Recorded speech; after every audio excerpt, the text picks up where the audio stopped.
Alright guys, here's a video on how to cheat your cheat meal. So let's assume that you're doing an intermittent fasting protocol and that you're having 2 meals a day.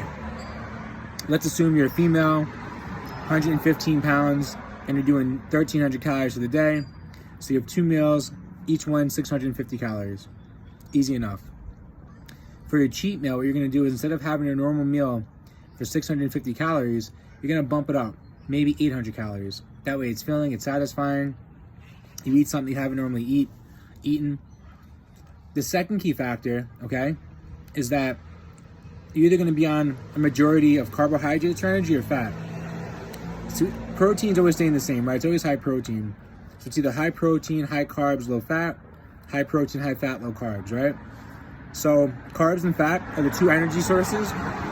Whatever one you're doing more of, your cheat meal is going to be the opposite. So if throughout the whole week you're on a steady carb diet, so high carb or moderate carb, high protein, low fat, your cheat meal is going to be comprised of a lot more fat. If you're on more of a keto, high fat, high protein, make your cheat meal more carb. So your cheat meal is going to be whatever energy source you're not getting. It's going to take longer to digest. It'll help you keep metabolically flexible, but it's also going to keep you full longer. So again, your first meal, you're going to bump up the calories and you're going to switch. Whatever source you're not using is going to have in your cheat meal. So if you're low in fat, you're going to have fat. If you're low in carbs, you're going to have carbs. Then you're going to wait a couple hours to your next meal. And your next meal, you're going to do a much smaller meal. It could be a protein shake, or it could just be a piece of protein. We're going to keep the calories a little bit lower in that meal. So our cheat meal is 800. Maybe the next meal is going to be 200.